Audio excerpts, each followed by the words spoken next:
चलिएगा,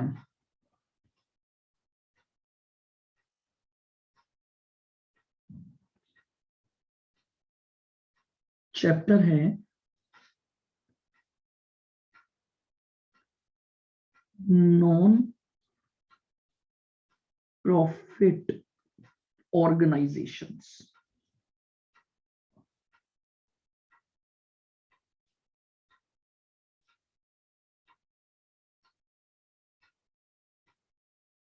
ऑर्गेनाइजेशंस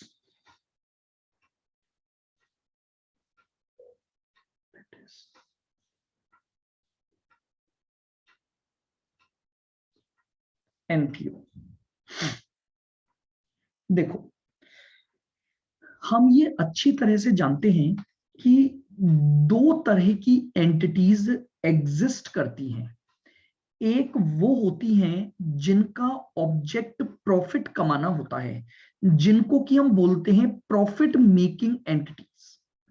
और दूसरी ऑर्गेनाइजेशंस वो होती हैं जिनका ऑब्जेक्ट प्रॉफिट कमाना न होकर क्या होता है, आपके लिए सोशल वेलफेयर की सर्विसेज प्रोवाइड करना। यानी जनरल पब्लिक के लिए या अ ग्रुप ऑफ पब्लिक के लिए, उनके वेलफेयर के लिए जब आप क्या करते हो, कोई भी ऑर्गेनाइजेशन या इंस्टीट्यूशन रन करते हो, तो उसे हम क्या बोलते हैं, नॉन प्रॉफिट ऑर्गेनाइजेशन बोलते हैं। तो लिखें पहला पॉइंट डाल के,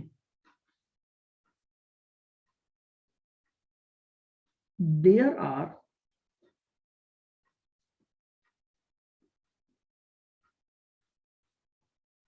two types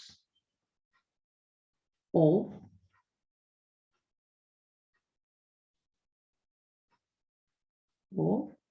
entities. There are two types of entities.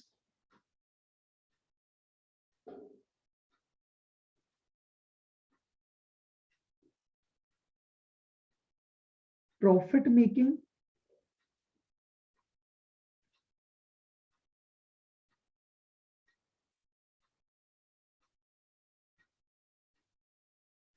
entities or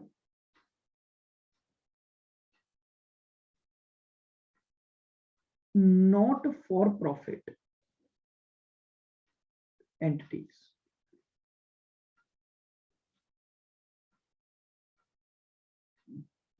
एक तो होती है प्रॉफिट मेकिंग एंटिटीज और एक होती है नॉट फॉर प्रॉफिट एंटिटीज। ये हम ऑलरेडी पढ़ चुके हैं कि प्रॉफिट मेकिंग एंटिटीज क्या होती हैं और वो अपने फाइनल अकाउंट्स किस तरह से बनाती हैं। इस चैप्टर में हमें कवर करना है कि ऐसे ऑर्गेनाइजेशन या इंस्टीट्यूशंस जो कि नॉन फॉर प्रॉफिट के लिए काम करते हैं, उनके हम अकाउंट्स कैसे तैयार करते हैं, उनकी अकाउंटिंग हम क्या करते हैं। Point number 2,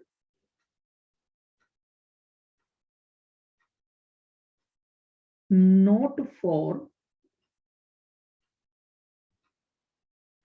profit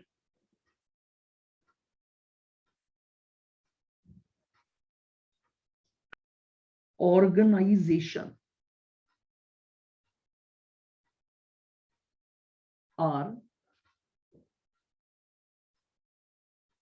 those institutions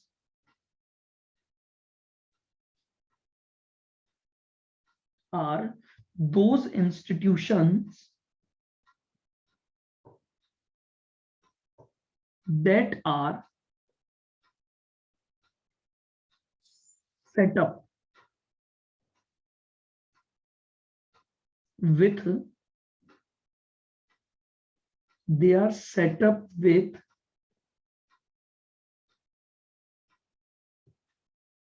object. Sir आपकी आवाज सर कट रही थी सर, बीच बीच में।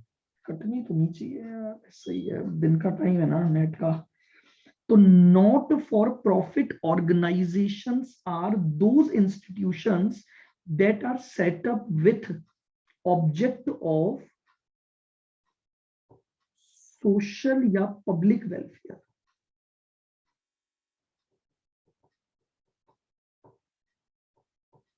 लीजिए, बात समझ में आ रही है? जो भी आपके नॉन प्रॉफिट ऑर्गेनाइजेशंस हैं वो इंस्टीट्यूशंस या ऑर्गेनाइजेशंस होते हैं जो सोशल या पब्लिक वेलफेयर के ऑब्जेक्ट के आधार पर क्या किए जाते हैं, बनाए जाते हैं। ठीक है, इनका जो ऑब्जेक्ट है ना, वो ये कमा तो सकते हैं प्रॉफिट, बट इनका ऑब्जेक्ट प्रॉफिट कमाना नहीं होता है। तो फुल स्टॉप लगा के इसी में लिखेंगे। सर हाँ जी, इनका पर्पस वो नहीं होता क्या प्रॉफिट वगैरह कमाना? नहीं, the aim of such institutions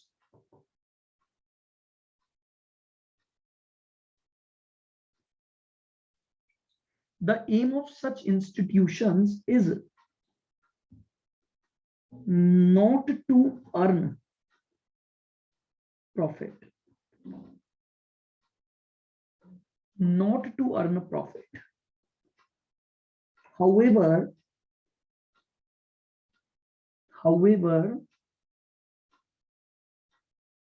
these are capable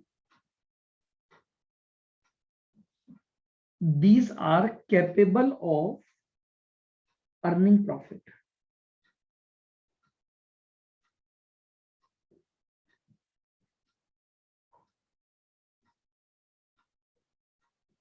देखिएगा, ये जो आपके ऑर्गेनाइजेशंस हैं ये प्रॉफिट कमा सकते हैं, कैपेबल हैं। जैसे अगर मैं आपको एग्जांपल की बात करूं तो जैसे अगर आपने देखा हो तो एसएमएस हॉस्पिटल गवर्नमेंट हॉस्पिटल है, क्या ये हॉस्पिटल प्रॉफिट नहीं कमा सकता? अगर कल को ये भी अपनी फीस हाई कर दे, सभी तरह के डिजीजेस के स्पेशलिस्ट अपनी फीसेस को बढ़ा दें, तो ये भी प्रॉफिट मेकिंग बन सकते हैं। बट इनको बनाया ही इसलिए गया है कि ये सोशल या पब्लिक वेलफेयर के रूप में काम करेंगे। ये प्रॉफिट कमा तो सकते हैं बट इनका एम ही नहीं है प्रॉफिट कमाना। तो ऐसे जितने भी चैरिटेबल हॉस्पिटल्स हैं, चैरिटेबल एजुकेशनल इंस्टीट्यूशंस हैं, जैसे सरकारी स्कूल होते हैं, ठीक है, वो फीस नहीं लेते, बहुत नॉमिनल सी चार्जेस कुछ आपके लेते हैं, ठीक है, कमाने को तो वो भी प्रॉफिट बहुत अच्छा कमा सकते हैं, लेकिन उनका ऑब्जेक्ट ही नहीं है कि वो प्रॉफिट मेकिंग ऑब्जेक्ट से काम करें। इसीलिए उन ऑर्गेनाइजेशंस को हम क्या बोलते हैं? उन ऑर्गेनाइजेशन को हम नॉन प्रॉफिट ऑर्गेनाइजेशन बोलते हैं। लिखें। तो लोगों के भले के लिए करते हैं ना वैसे। हाँ जी, बिल्कुल।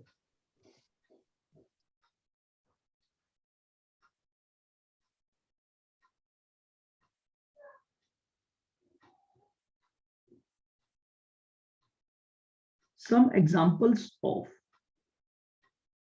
NPO.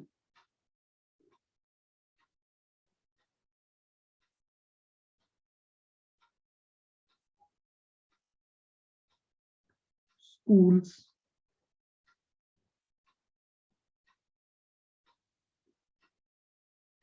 colleges, public hospitals,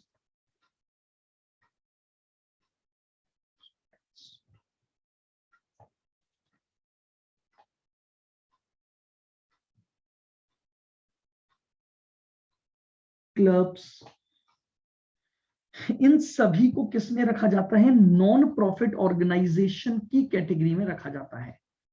इनका जो ऑब्जेक्ट है वो क्या होता है? प्रॉफिट कमाना न होकर सोशल वेलफेयर करना होता है। लेकिन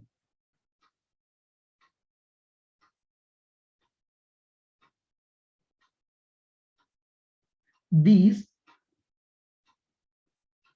NPO must prepare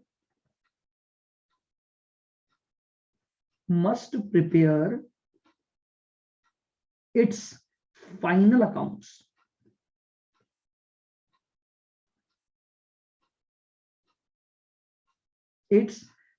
accounts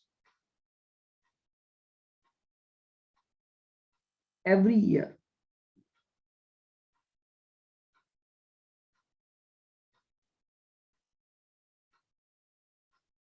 in non profit organisations को भी अपने फाइनल अकाउंट्स क्या करने होते हैं, एवरी ईयर बनाने होते हैं to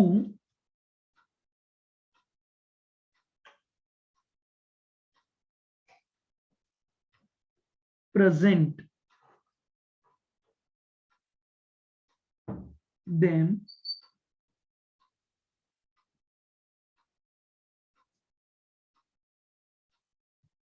to its members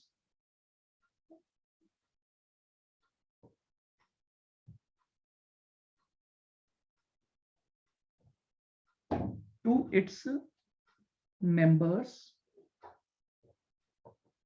and to comply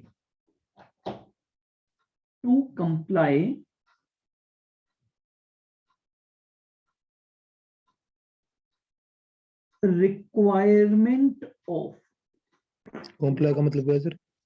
comply मतलब पूरा करना, कानून यानी इसके ऊपर कुछ कंपनी के प्रोविजंस लगते हैं, उन लॉ की कंप्लाई को, लॉ की रिक्वायरमेंट को पूरा करने के लिए बनाए जाते हैं। भाई आप सिंपली फाइनल अकाउंट्स क्यों बनाते हैं अपन, बेसिकली प्रॉफिट को जानने के लिए, बट प्रॉब्लम यह है कि इनका ऑब्जेक्ट तो प्रॉफिट कमाना होता ही नहीं है, तो फिर इनके फाइनल अकाउंट्स क्यों बनाएं? तो इनके फाइनल अकाउंट्स बनाए जाते हैं ताकि इनके जो मेंबर्स हैं आप इनको सारी पोजीशंस बता सको, और साथ ही साथ जो इनके ऊपर लॉ एप्लीकेबल होता है उस लॉ की वजह से भी आपको क्या बनाने पड़ते हैं, इनके फाइनल अकाउंट्स या फाइनेंशियल स्टेटमेंट्स आपको बनाने पड़ते हैं। अब बात आती है इसके फाइनेंशियल स्टेटमेंट्स में हम क्या क्या बनाते हैं, तो लिखो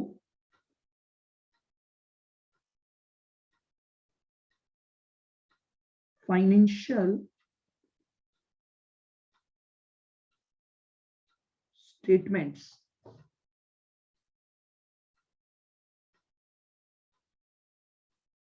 of an NPO comprise the following। Comprise मतलब इसमें क्या क्या इंक्लूड होता है, यानी जब हम इसके फाइनेंशियल स्टेटमेंट्स बनाते हैं तो इनके फाइनेंशियल स्टेटमेंट में क्या क्या आता है। इसके लिए ट्रेडिंग पी&एल नहीं बनता है, क्योंकि ट्रेडिंग पी&एल आप बनाते हो जब आपका ऑब्जेक्ट प्रॉफिट कमाना होता है। जब आपका ऑब्जेक्ट प्रॉफिट कमाना नहीं है तो आप ट्रेडिंग एंड पी&एल नहीं बनाएंगे, आपको बनाना है ए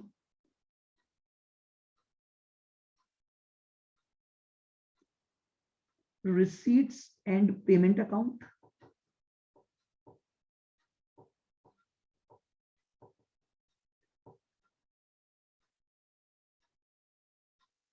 B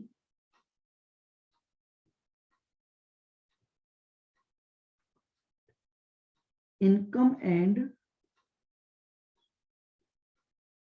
expenditure,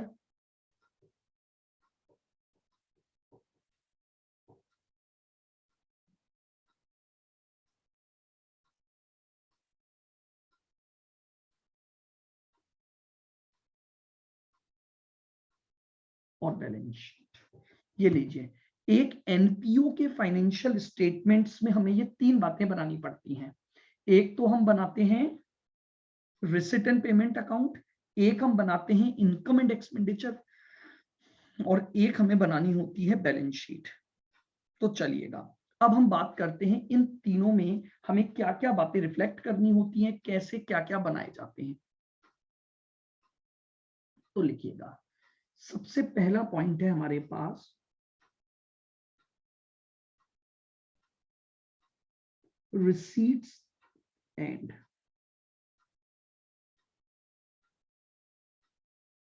payment account।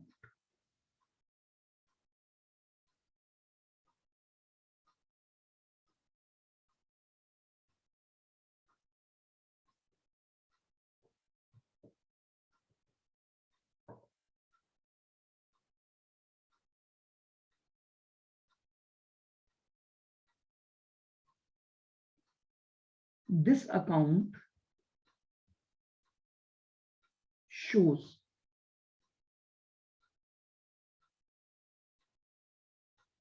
summary of all cash transactions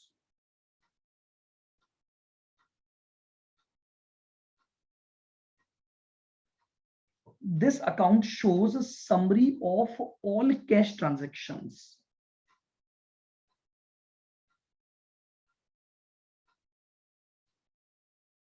and hence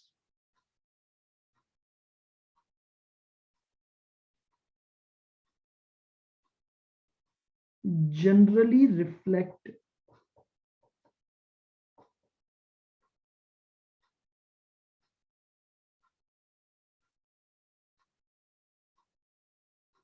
summary of cash book सारे कैश ट्रांजैक्शंस आप इसमें लिखते हो इसलिए ये समरी ऑफ कैश बुक भी माना जाता है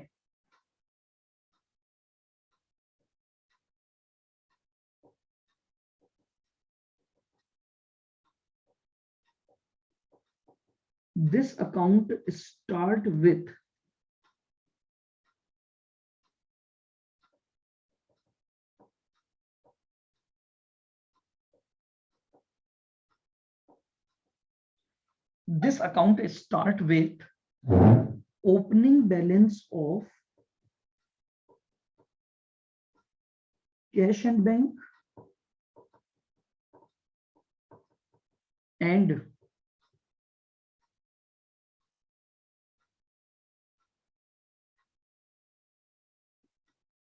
ends with closing balance of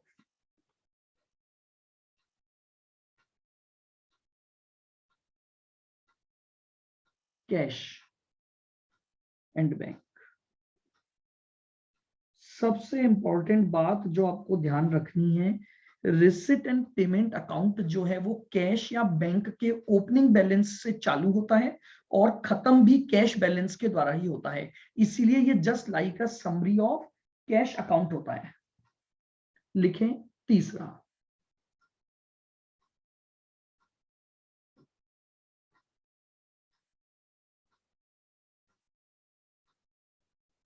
network का इशू हो रहा है रास्ते है हाँ अभी सर बीच में आ रही नहीं थी सर आ जाती फिर वापस नहीं आती receipt and payment account receipt and payment account is a real account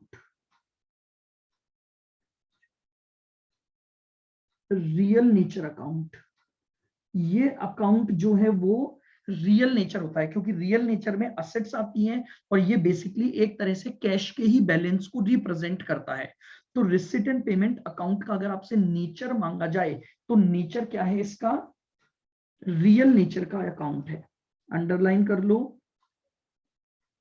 highlight कर लो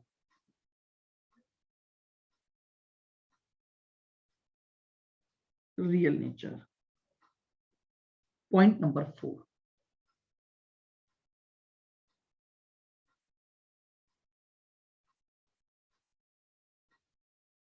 this account is prepared this account is prepared on cash basis this account is prepared on cash basis यहां पर accrual basis या mercantile का rule apply नहीं होता है ये purely cash basis पर बनाया जाता है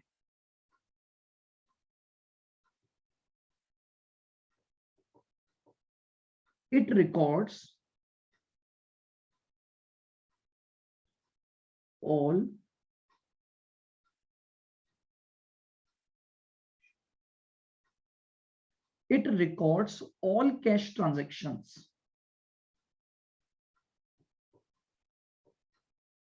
whether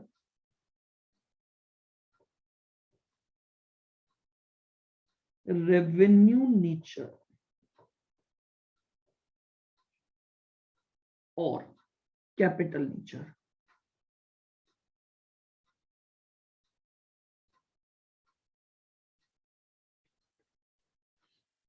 ठीक है, यहां पर सभी तरह के ट्रांजैक्शंस को रिकॉर्ड किया जाता है, चाहे वो ट्रांजैक्शन रेवेन्यू नेचर का हो या वो ट्रांजैक्शन कैपिटल नेचर का हो। It records all type of cash transaction. इस बात से कोई फर्क नहीं पड़ता कि आपने कोई असेट खरीदी, असेट बेची या क्या किया है। ठीक है, सारे ट्रांजैक्शंस को ये रिकॉर्ड करेगा, चाहे वो रेवेन्यू नेचर हो चाहे वो कैपिटल नेचर हो। नेक्स्ट,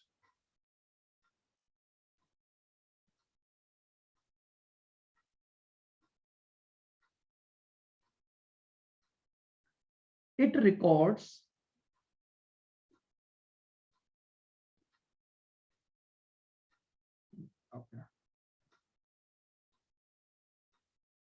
all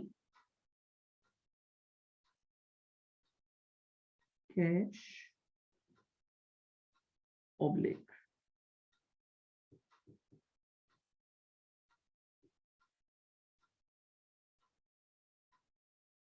कैश और bank transaction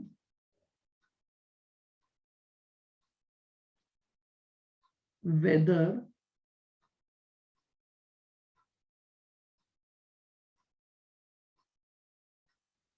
they relate to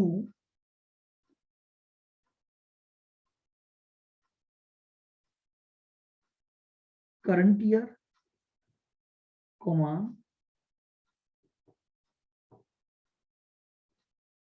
previous year और next year।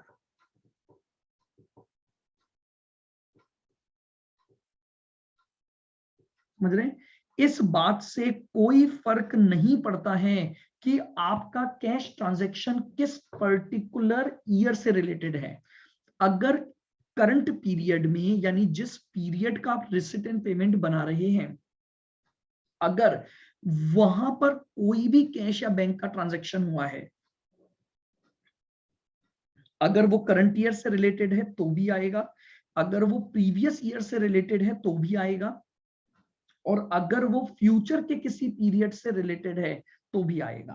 तो ये ध्यान रखना कि receipt and payment account real nature है, कैश बेसिस पर बनाया जाता है, इसमें रेवेन्यू नेचर और कैपिटल नेचर दोनों तरह के ट्रांजैक्शन आएंगे, और करंट ईयर का भी आएगा, प्रीवियस ईयर का भी आएगा और फ्यूचर का भी आएगा। कोई फर्क नहीं पड़ता कि आपने जो कैश पेमेंट किया है या जो कैश रिसीट्स आपको हुई है वो किस ईयर से रिलेटेड है। प्योरली कैश बेसिस की अकाउंटिंग है। कैश का आना और जाना इस अकाउंट में आप क्या करेंगे, आप रिफ्लेक्ट करेंगे। बोलो, क्लियर है बिल्कुल? Yes sir. Yes yes sir, बिल्कुल क्लियर है। आओ एक बेसिक से फॉर्मेट की हम बात कर लेते हैं कि कैसे बनाया जाता है।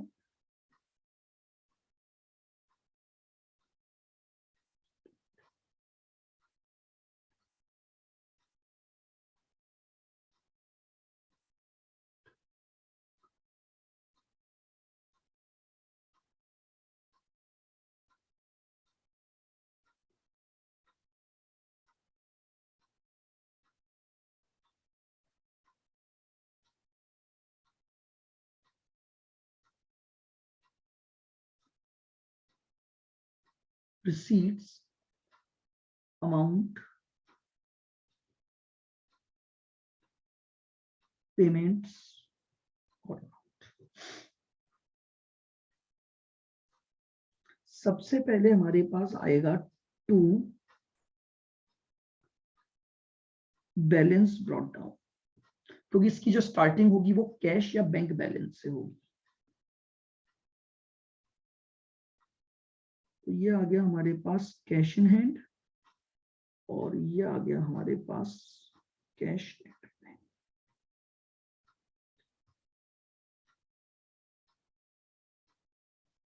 अब जो जो रिसीट्स कैश में हुई हैं,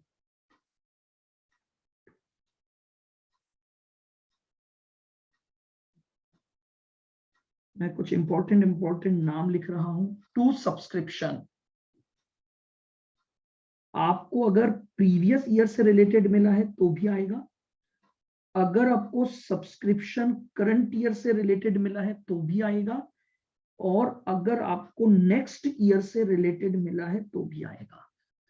सब्सक्रिप्शन प्रीवियस ईयर से रिलेटेड है बट मिला अभी है, आएगा।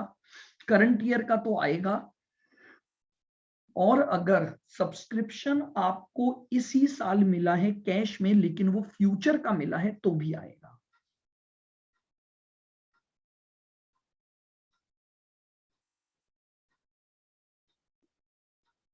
कोई डोनेशंस आपको मिली हैं तो आएंगी।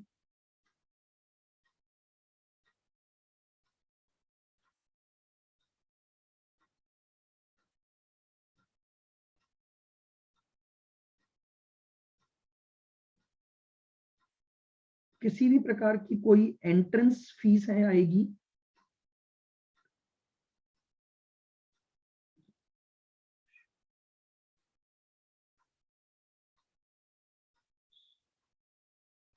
लाइफ मेंबरशिप फीस है वो भी आएगी। क्लब के मेंबर की भी तो आ सकती है सर। सब आ जाएंगी। सब्सक्रिप्शन आ गया ना, क्लब के मेंबर की फीस, उन्हीं को सब्सक्रिप्शन बोलते हैं हम।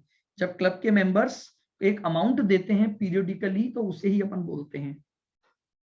टू गवर्नमेंट ग्रांट, अगर मान लीजिए सरकार ने कोई सहायता करी है, कुछ डोनेशंस दी हैं तो वो भी आ जाएंगी।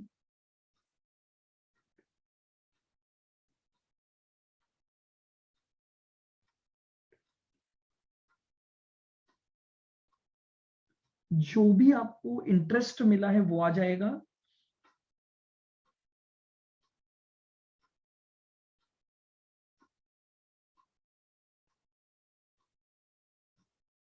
कोई असेट्स आपके पास थी, बेचा उनका पैसा, ठीक है। तो कुछ मैंने मेन एग्जांपल, मतलब कुल मिलाकर आप तो देखिए एक बात याद रखो कि रिसिट एंड पेमेंट अकाउंट जो आप बना रहे हो ना वो कैश बेसिस पर बना रहे हो।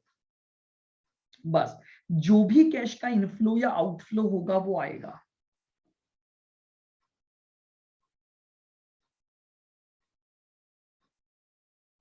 अगर मान लीजिए ओपनिंग बैलेंस ओवरड्राफ्ट चल रहा है तो बाय बैलेंस ब्रॉट डाउन आएगा।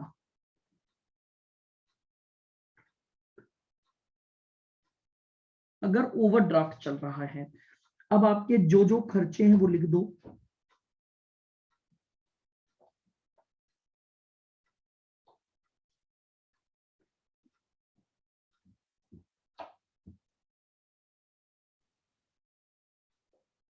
जो सैलरीज है आ जाएगी,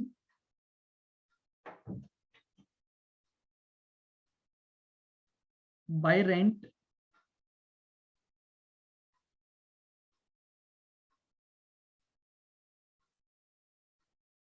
stationery,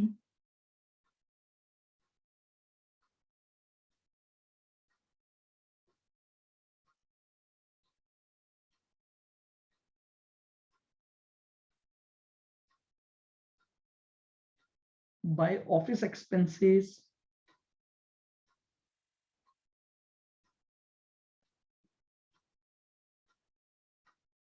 bye insurance,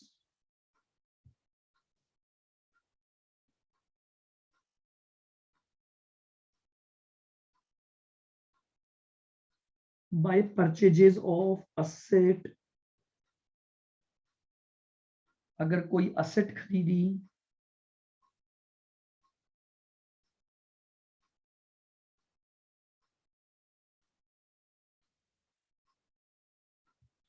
by purchases of investment,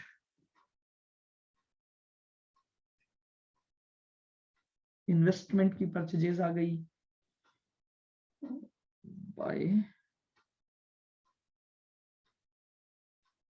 balance carried down, closing balance आ जाएगा।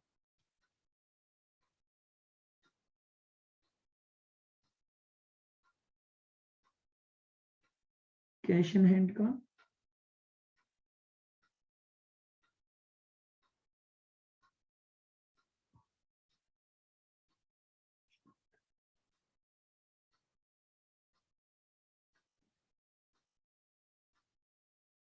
ये लो, ये आपके पास बन गया रिसिट एंड पेमेंट अकाउंट। एक बेसिक फॉर्मेट ले लिया। रूल याद रखो कि आपको यहां पर जो दिखाना है वो केवल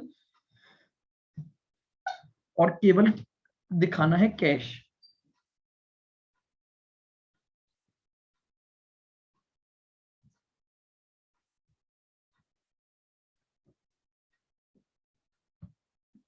बना लिया? बना रहे हैं यस सर। हाँ बना लो बना लो।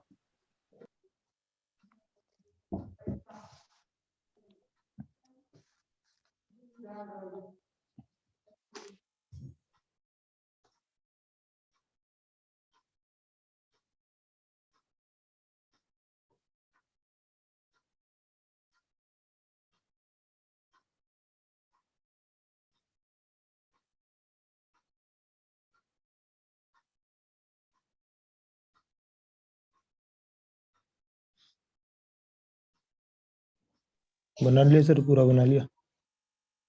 चलिएगा, तो बेसिकली बस इतना सा एक पॉइंट ध्यान रखना है कि जो आप रिसिट एंड पेमेंट अकाउंट बना रहे हो वो कैश बेसिस पर बन रहा है बस आपका। आइए अब जरा कुछ रूल्स पर बातें करते हैं इनकम एंड एक्सपेंडिचर की, कि उसको बनाते समय हमें क्या क्या बातें ध्यान रखनी होती है।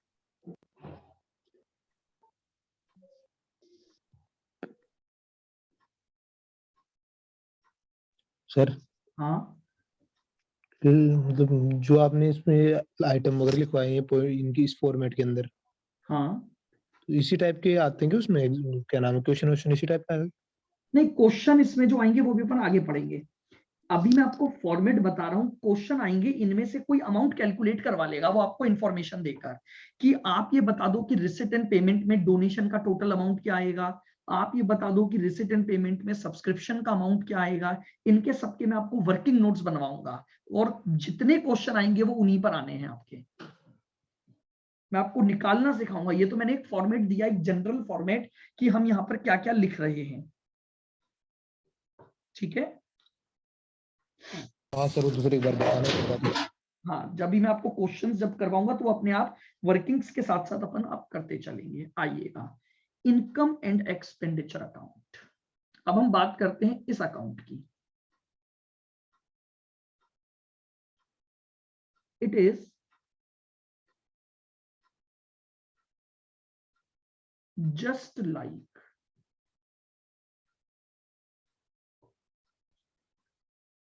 Profit and loss account.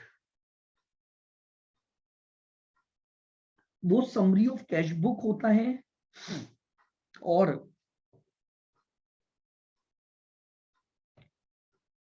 ये होता है just like P and L account.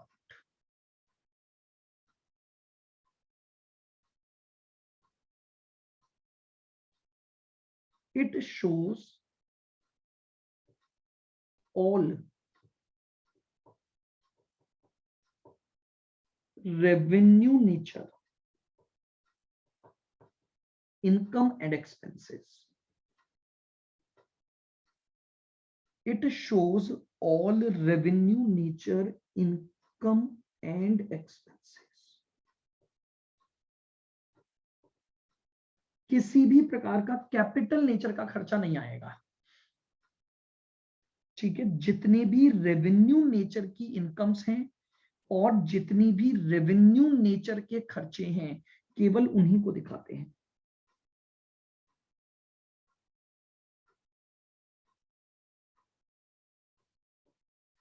Only current year related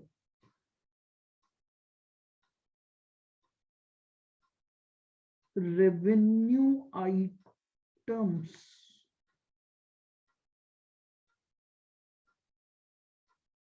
must be shown। फिर एक और इंपॉर्टेंट बात, ना तो इस अकाउंट में प्रीवियस ईयर का कोई पॉइंट आएगा ना फ्यूचर का आएगा। आप इस अकाउंट में केवल और केवल करंट ईयर से रिलेटेड बातें करोगे।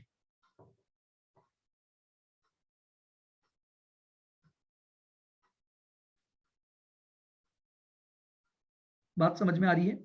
केवल और केवल आप करंट ईयर से रिलेटेड बातें करोगे, यानी करंट ईयर से रिलेटेड रेवेन्यू नेचर की जितनी भी इनकम है वो आएंगी, और करंट ईयर से रिलेटेड रेवेन्यू नेचर के जो खर्चे हैं वो आएंगे। रेवेन्यू नेचर के अलावा कुछ नहीं आएगा, और दूसरा करंट ईयर से रिलेटेड ही आएगा, प्रीवियस ईयर या फ्यूचर से रिलेटेड कोई पॉइंट नहीं आएगा। नेक्स्ट सर नेक्स्ट वाले में तो क्या नाम है, पिछले वाले में तो ऐसा नहीं था ना, पिछले वाले अकाउंट नहीं, में पिछले वाले में सारे आएंगे, करंट ईयर, प्रीवियस ईयर और फ्यूचर, लेकिन इस अकाउंट में केवल करंट ईयर का डेटा आएगा। ठीक है sir. This account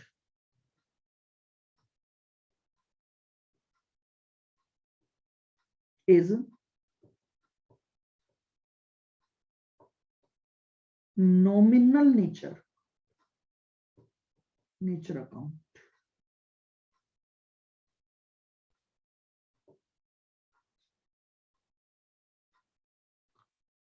nominal nature है, रिसिप्ट एंड पेमेंट तो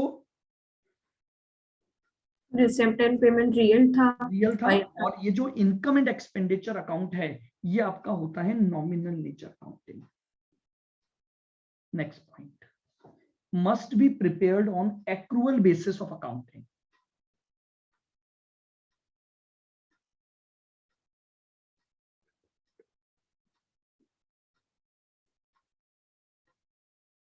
एक्रूअल बेसिस ऑफ अकाउंटिंग,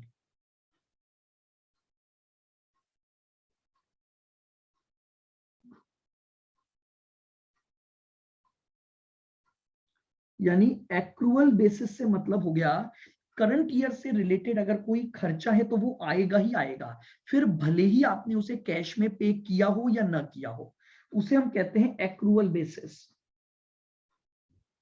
जबकि रिसिप्ट एंड पेमेंट केवल कैश बेसिस पर बनता है, और इनकम एंड एक्सपेंडिचर अकाउंट जो है वो आपका एक्रूअल बेसिस पर बनता है।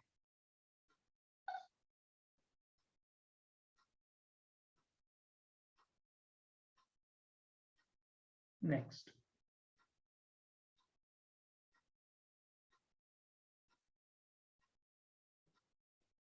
द बैलेंस ऑफ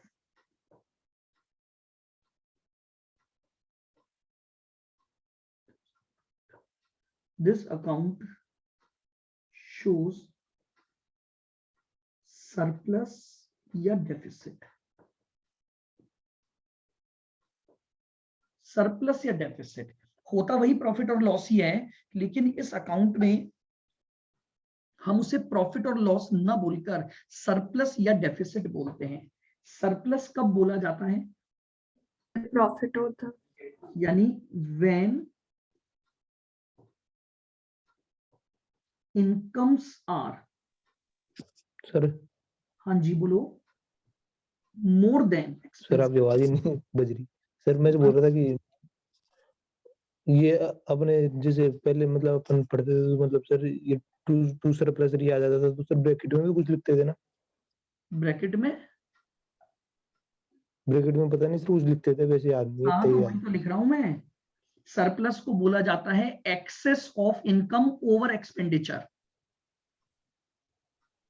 छोड़ो वो 11th-12th की बातें, भभी बीत गया बचपन, सीधे सीधे लिखो बस सरप्लस और डेफिसिट। सरप्लस का मतलब होता है इनकम ज्यादा है और खर्चे कम हैं। यही बात आप ब्रैकेट में लिखते थे सरप्लस के साथ, जिसको एक सेंटेंस बोला जाता था कि भैया excess of income over expenditure. और डेफिसिट कब होगा? when income is less than expenses. या when expenses are more than income।